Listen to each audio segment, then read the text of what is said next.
So last time we had just started the second canto of the Book of Fate,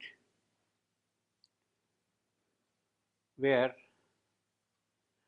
lot of important things are said, a lot of important things are disclosed, a lot of important things are revealed. In that sense, this is a very significant canto. It is also, in a way of speaking, the central piece of Savitri. It has the whole of metaphysics in it. It has the occult implications which are to follow in the course of evolutionary time. They are all disclosed here. So from that point of view, the more and more we plunge into the canto, the more and more we start seeing many dimensions which are present in it, as if pearl after pearl are being harvested from this rich ocean.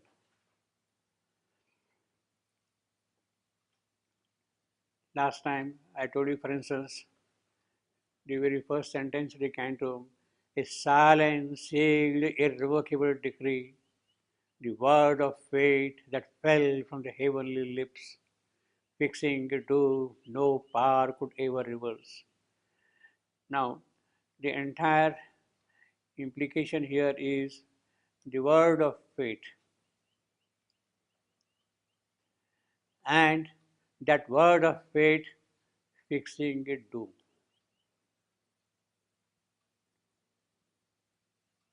The word of fate fixing a doom. That is the entire thrust here. In fact, it's very, very deep. Word of fate fell from the heavenly lips. In other words, Narad is only instrumental in bringing that word of fate.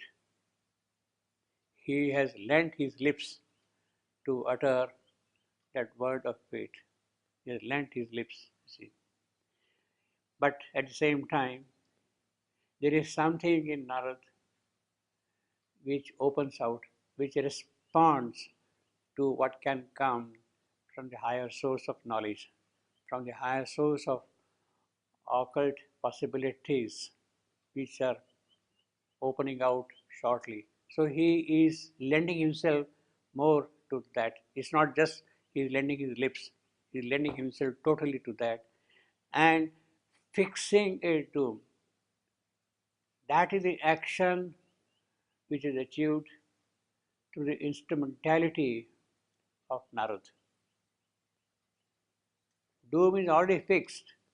Doom is already decided. It is decreed. It has to happen.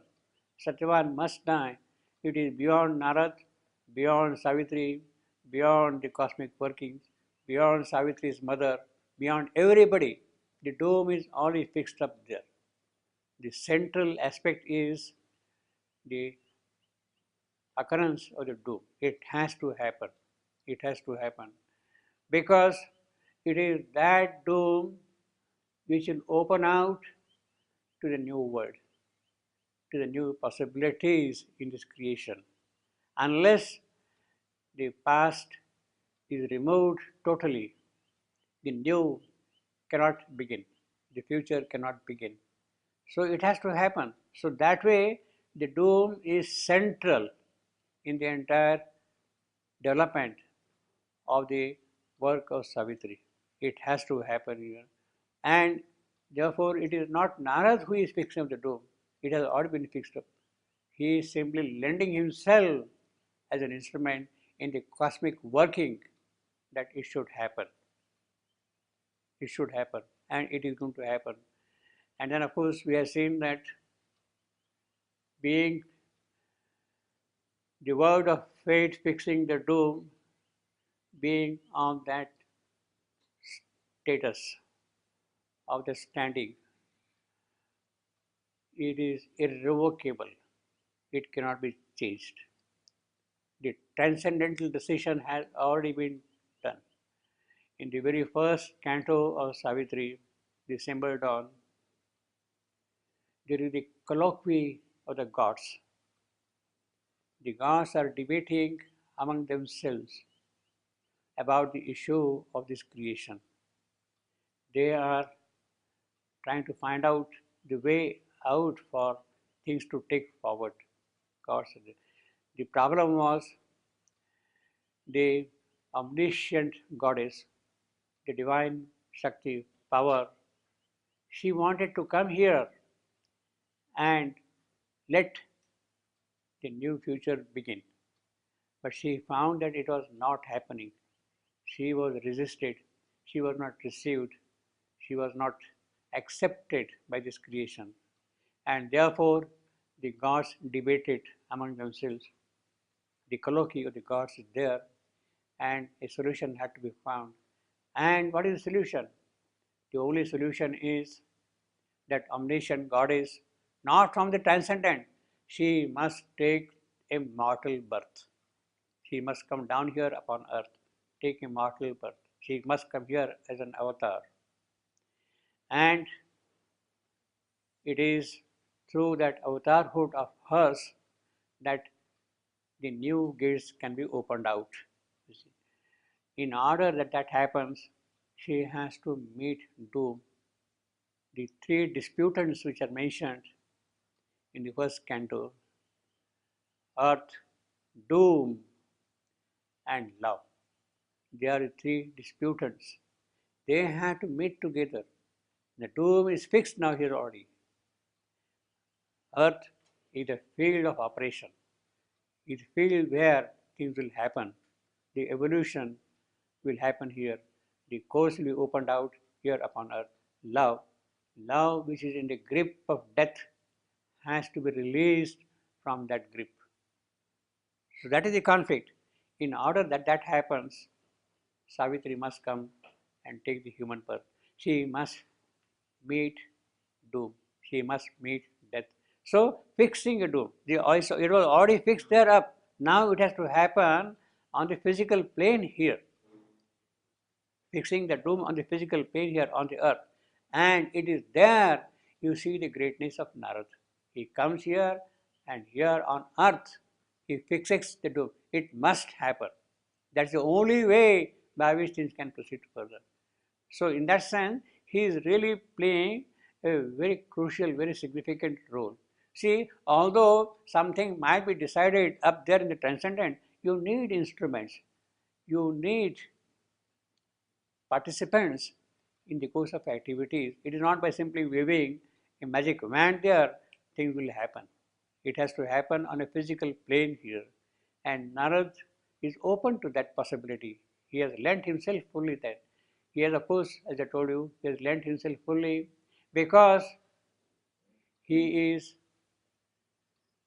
a very strong devotee of Vishnu, the preserver of this creation, and he will undertake any kind of trouble which is required to promote the cause of his Vishnu. Yes, it has to happen. So my mother says it is a very, very painful process for a spiritual being to take a material body. Narad appears in a physical body, in a body made of flesh and blood in the palace, and it is a very painful, difficult process. And she says that very, very few people can do that.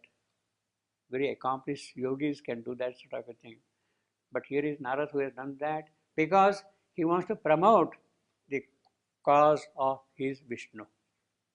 That is what I would say. And therefore he comes here and fixes the doom, which is crucial. So that is the epochal event, I will say, in that sense. Had it not been there, we don't know how things would have happened. We don't know. Well, I mean, we can keep on speculating all kinds of things. See, for instance, now in the Mahabharata war, the same in the Gita scene, Gita, Arjuna is the hero warrior. He is facing the enemy army in front of him. But at a given moment of time, his being collapses. He succumbs to weakness and he is unable to fight out the issue himself. He wants to abandon his instrument and give up and become a sannyasi or whatever, you see, Arjuna. It is at that point Krishna says, no, you can't do that. He, in a way, coaxes Arjuna to lift up his weapon of conquest and kill the enemy. You must do that. And then Krishna also says, look, I already killed these enemies in the occult world. They are no more there. But you have to do that thing now here on the physical plane.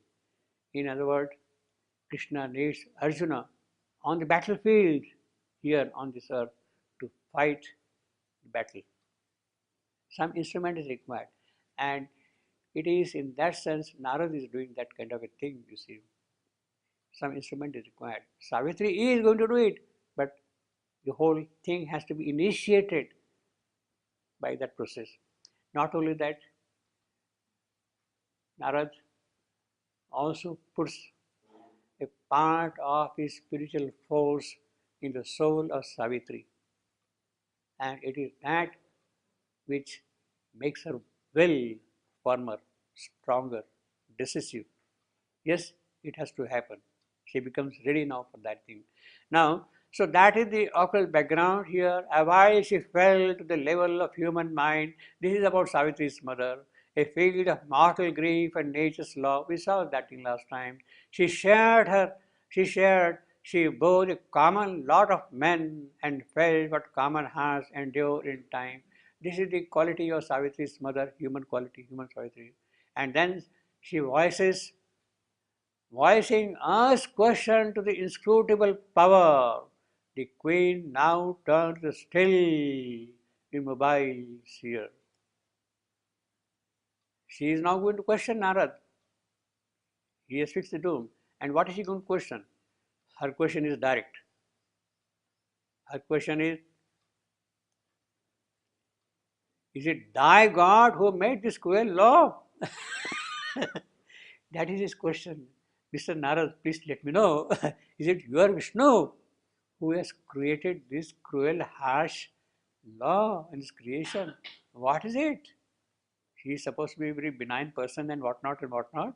And you are telling me that this girl's lover is going to die tomorrow? Is it your God who has given rise to this situation? She is really questioning God himself, you see, that way. Now, this is a crucial question. This is a crucial question.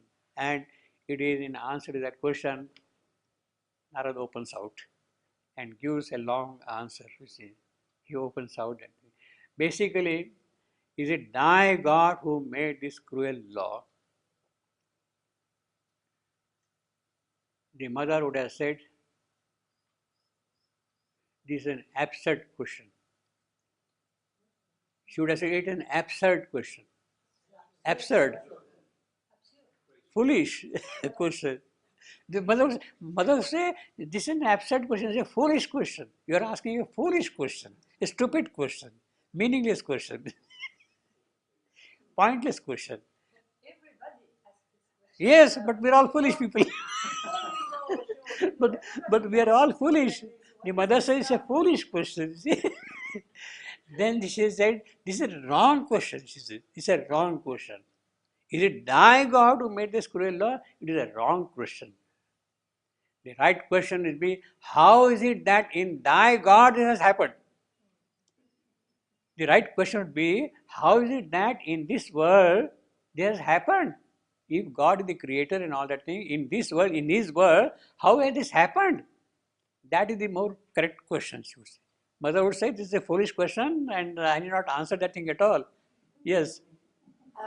I vaguely remember that the mother herself in her childhood or when she was young, was saying something like, if there is a God, it must be a cruel being.